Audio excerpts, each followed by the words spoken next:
Olá, meu público maravilhoso. Hoje eu tenho a honra, mais uma vez, de estar presente, uma pessoa maravilhosa, o escritor e dono da Buzz Editora. Eu confesso que hoje, eu até brinquei com ele, que eu estou muito ansiosa e nervosa de estar perto dele. Eu considero essa pessoa, gente, um exemplo de ser humano, porque eu acredito nas pessoas quando elas envolvem o trabalho com amor e uma missão de vida. E ele representa isso. Ele está aqui hoje para contar um pouquinho dele, um pouquinho dessa vivência, um pouquinho dessa história, que eu amo a história dele. Anderson? Prazer enorme estar com você, né? Só para vocês saberem, a Cida é uma das pessoas que eu mais ouço na vida há muitos anos. E não só na fala racional, mas principalmente na parte intuitiva que essa mulher tem. Então, é uma pessoa que tem muita admiração e respeito e carinho, mora no meu coração. Nos momentos mais difíceis sempre é do meu lado, então, bom demais estar aqui com você.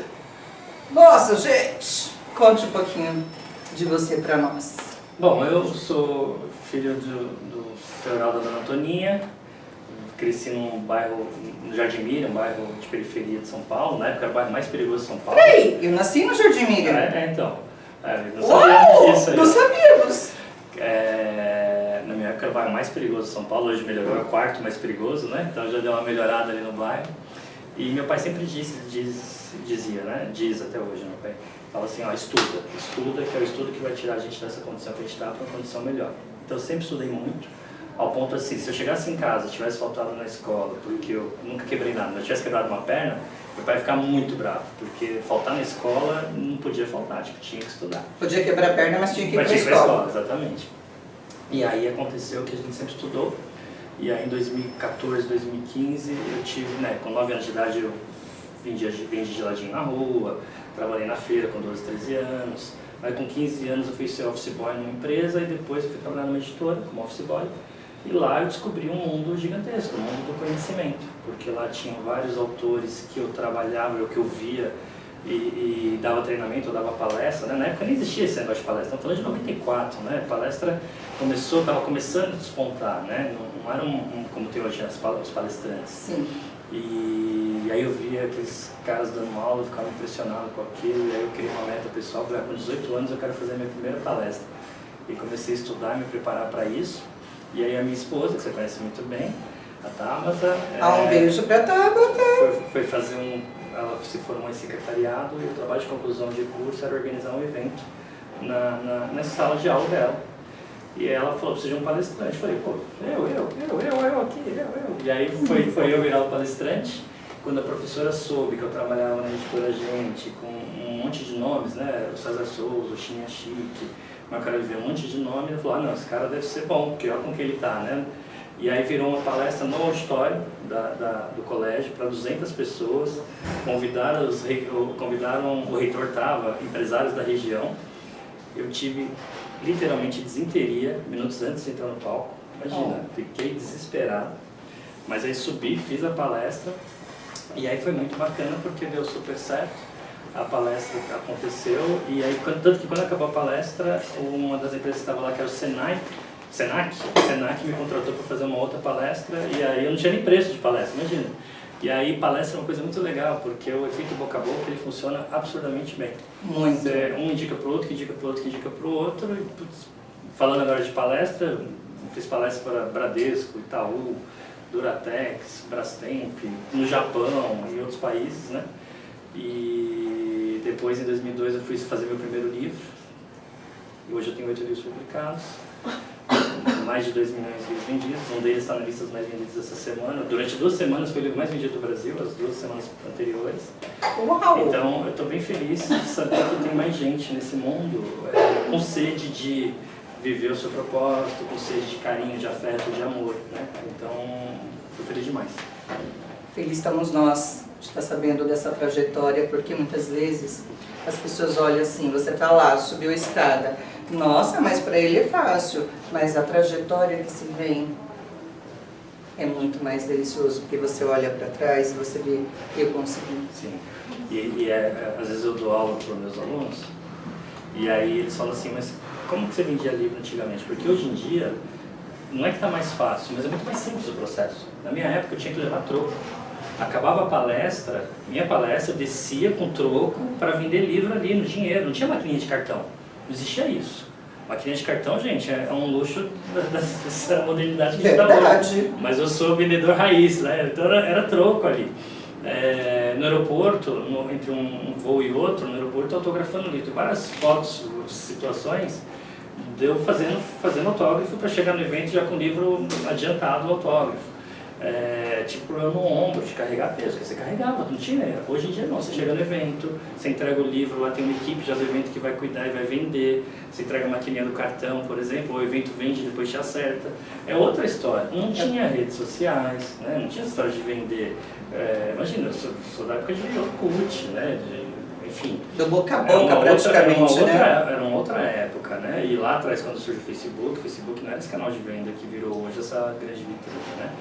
Então, assim, foi uma experiência muito de eu pegar no bairro e, por exemplo, livro meu de Dia das Mães, Dia dos Namorados, eu em todas as bancas de jornal e deixar livro, deixar 10, deixar 10, deixar 10, deixar 10, depois de 2, 3 semanas, né, me apresentando e voltando para acertar, em loja de floricultura, imagina, o que eu já fiz para padaria, o que eu já fiz para entrava na padaria com cara de gato de botas para vender. Como é que ela fala aquela frase mesmo?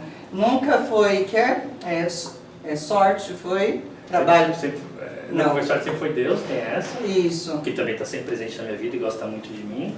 Mas, assim, Deus ajuda quem madruga, não é isso? Exatamente. Mas eu sempre trabalhei bastante, eu sempre me dediquei ao que eu faço, porque eu trabalho para Deus, né? Às vezes a minha esposa, alguém fala assim, poxa, mas isso que você está fazendo não faz sentido, né? Não sei o que. Eu falo, putz, a minha lógica é outra, né? Eu trabalho para o cara lá de cima.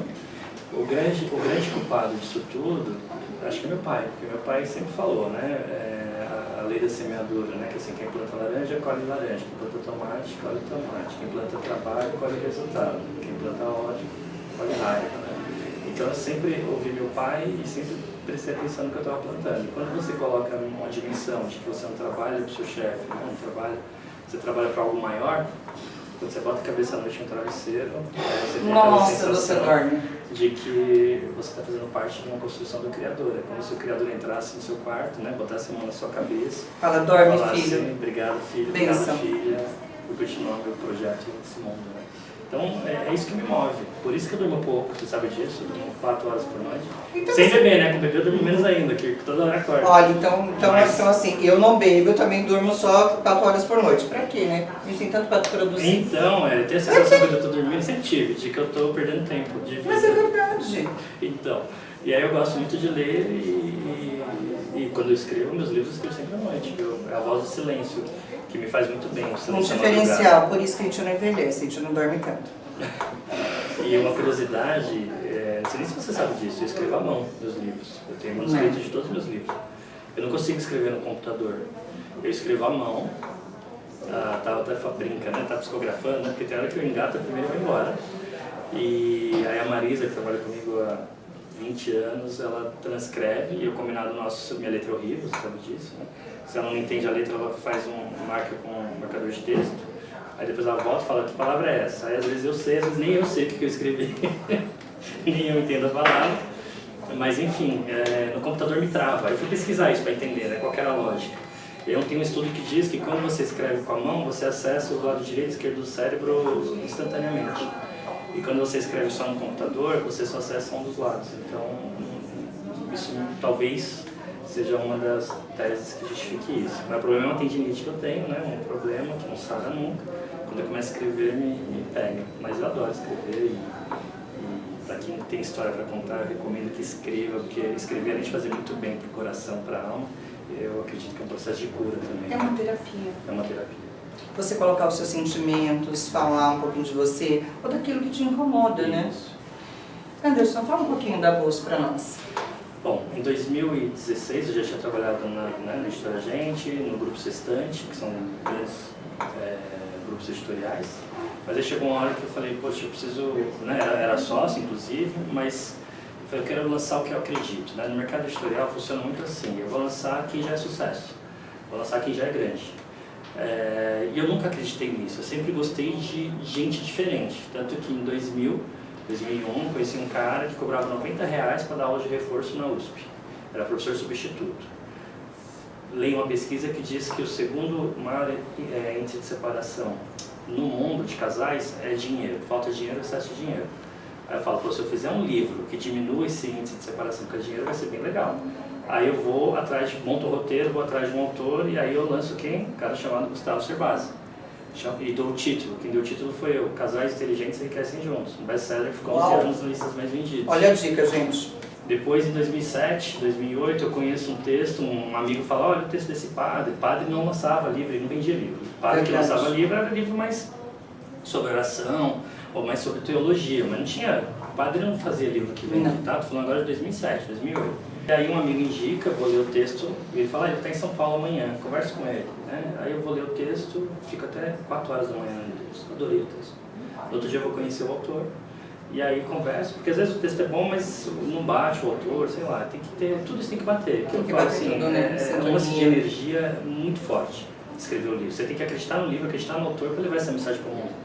Esse é meu papel, levar essa mensagem. Você não pensa só no dinheiro, você pensa no contexto geral. Consequência, Primeiro que eu vou levar, o que vou impactuar na pessoa. E é um padre que tinha acabado de assumir uma responsabilidade na igreja dele, não é um padre conhecido.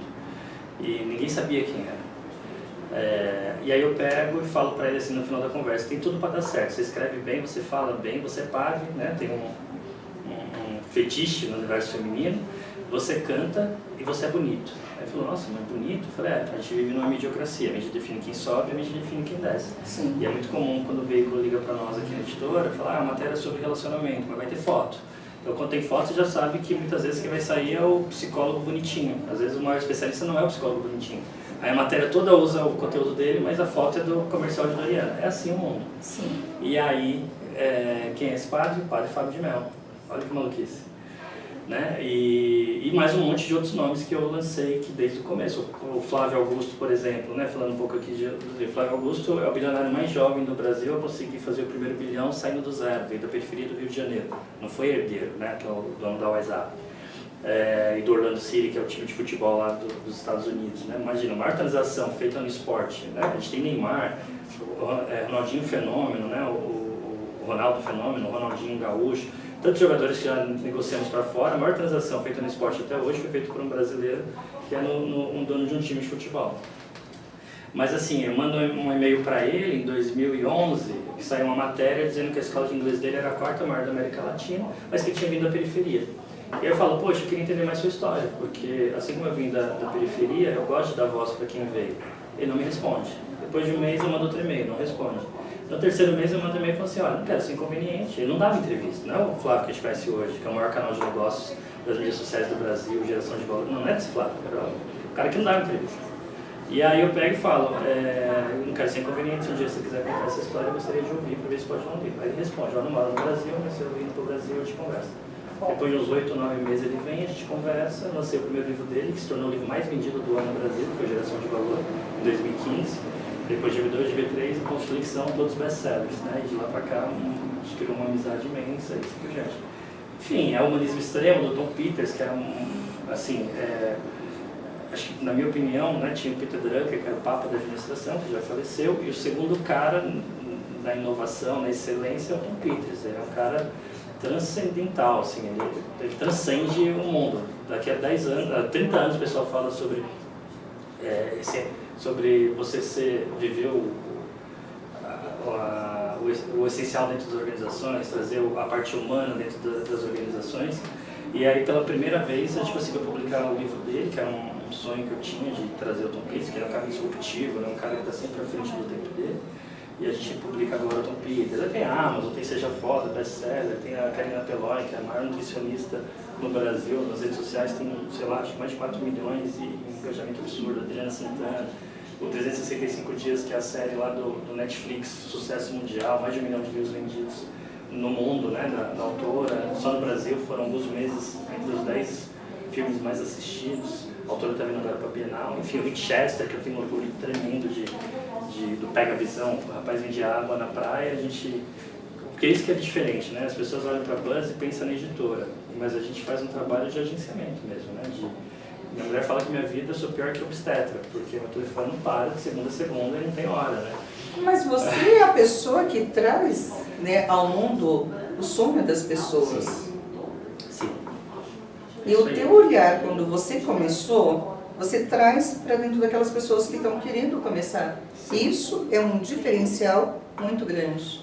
E o desafio, Cida, é como manter a minha essência, a essência da Buzz e a essência do autor, porque é muito fácil se perder, você sabe disso. O próprio Rick Chester, né, assim que, né, um mês que a gente está cuidando dele, aí ele muda o perfil do Instagram dele. Palestrante, consultor, empresário. Aí, Rick, você é palestrante? Ah, estou me chamando para fazer palestra, mas você não é palestrante, né? Estou te chamando, vamos trabalhar essa carreira, vamos formar. Palestrante é o cara que faz palestra, ganha dinheiro com isso e tal. É uma profissão, você não é. Você é consultor? Não, me chamam para fazer uma consultoria. Não, você é consultor? Não, não é. Você é empresário? Você tem CNPJ? Não, não tem. Ainda ia abrir a empresa dele, fazer todas as coisas. Não tem. Então, não é. E aí, o que virou? Aprendiz. Apenas um aprendiz. Porque a tendência do autor, da pessoa, é querer colocar, porque você começa a aparecer, colocar lá em cima. E o barato da vida, Cida, é humildade, entendeu? Não sobe a régua. Chega, meu, o que você é? Um aprendiz, apenas um aprendiz. E até hoje o Instagram dele tá isso. Por isso que eu falo, eu sou amadora, entendeu?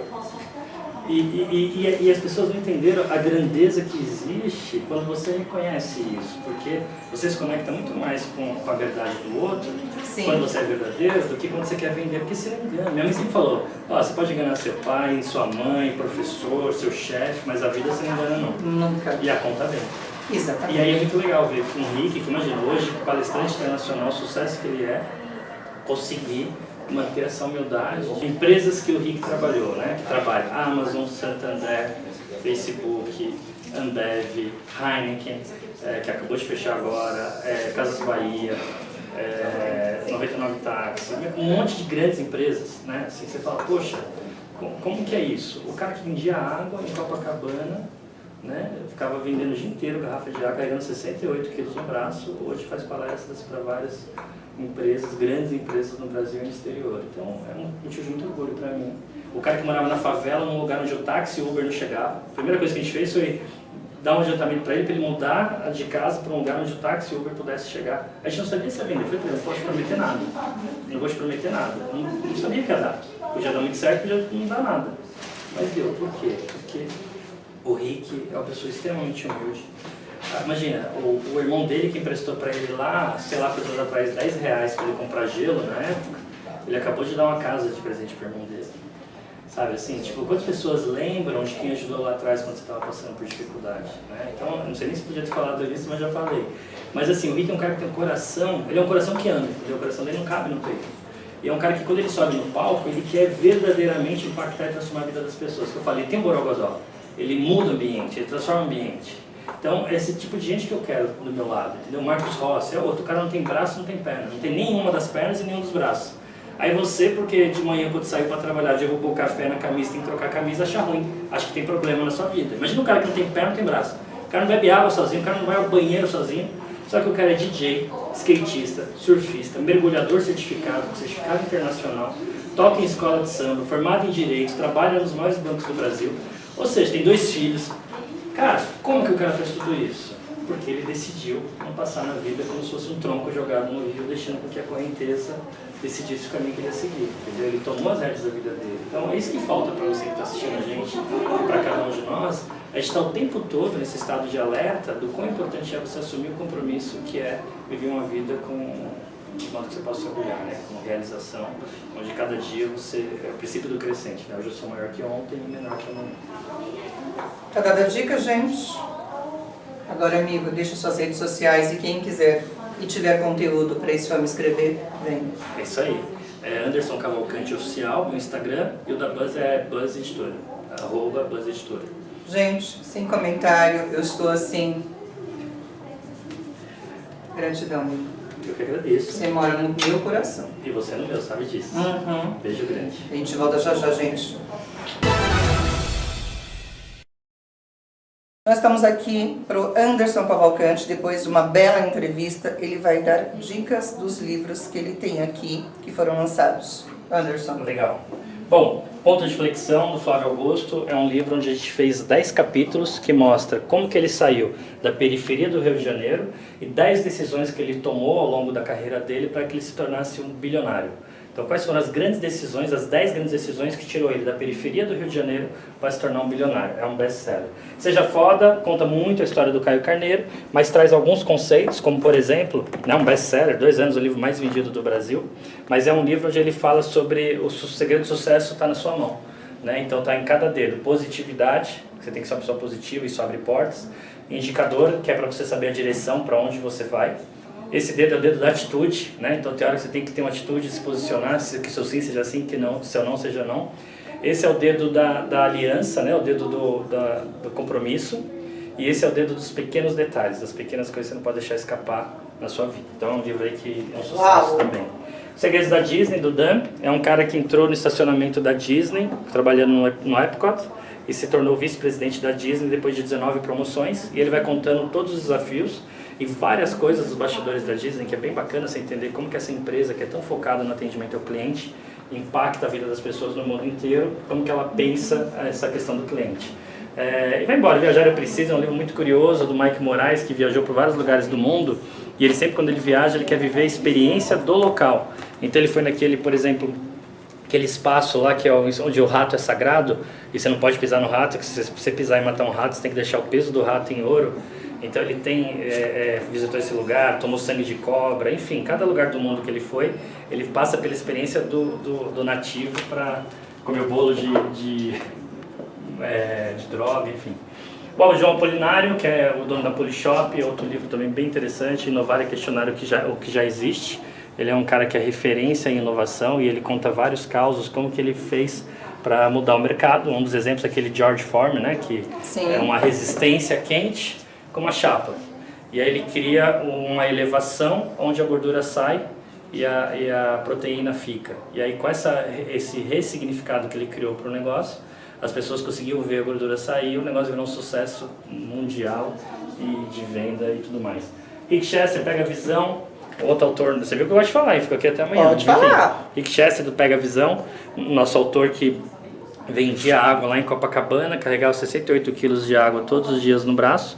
E hoje em dia é palestrante, um dos maiores palestrantes do Brasil, que mais faz palestras, sem dúvida nenhuma. Palestrante internacional, palestrou em Harvard, Portugal, Japão e mais um monte de outros lugares. Temos também a Renata Vick, fundadora da Copenhague, Chocolate nas Veias, que é um livro também onde ela conta um pouco da história da Copenhague e como que ela vem fazendo, como que ela fez para crescer durante a pandemia absurdamente, cresceu mais de 60%. Metanoia, um romance do mundo dos negócios, que começa inclusive, no livro começa com um acidente aqui na Avenida Paulista. Esse livro tem mais de 20 anos e é um long seller, um sucesso de venda. E vai embora, 365 dias, livro de ficção, baseado no filme lá do Netflix, que é uma trilogia, a gente vai lançar o 3º livro agora na Bienal, onde o pessoal fala que é uma mistura do Poderoso Chefão com 50 tons de cinza. Então tem um Máximos lá que sequestra uma personagem e diz para ela que ela tem 365 dias para se apaixonar por ele. Se ela não se apaixonar, ela pode ir embora. E vai embora, gente. Tem bastante livro, Geração de Valor, que eu comentei, Érico Rocha, James Patterson, o autor mais vendido no mundo. Enfim, são livros que buscam de fato contribuir com o leitor. E onde encontrar esses livros, Anderson? Em todas as livrarias do Brasil nós estamos presentes, além de canais alternativos, como loja de conveniência, né? Mais de 800 lojas de conveniência, supermercado, algumas drogarias, nos sites, né? Olha, gente, não tem desculpa, tá? Não. Deixa uma dica aí para o nosso público. A dica é, busque sempre ler. A leitura é o conhecimento mais barato que você vai ter de gasto financeiro. Você vai gastar 20, 30, 40, 50 reais no livro, e às vezes esse livro pode trazer um conhecimento para a sua carreira, para o seu negócio, que transforma o seu negócio significativamente, ou no jeito de você tratar as pessoas, ou no jeito de você ganhar mais dinheiro, rentabilizar melhor o seu negócio, escalar o seu negócio, enfim. É a forma mais rápida que você tem de crescer na sua carreira, no seu trabalho, no seu negócio, até no seu relacionamento com a pessoa que você ama. É isso, gente. Venha conhecer o trabalho desse homem, porque ele é um espetacular. Gratidão e até a próxima. Fica a dica.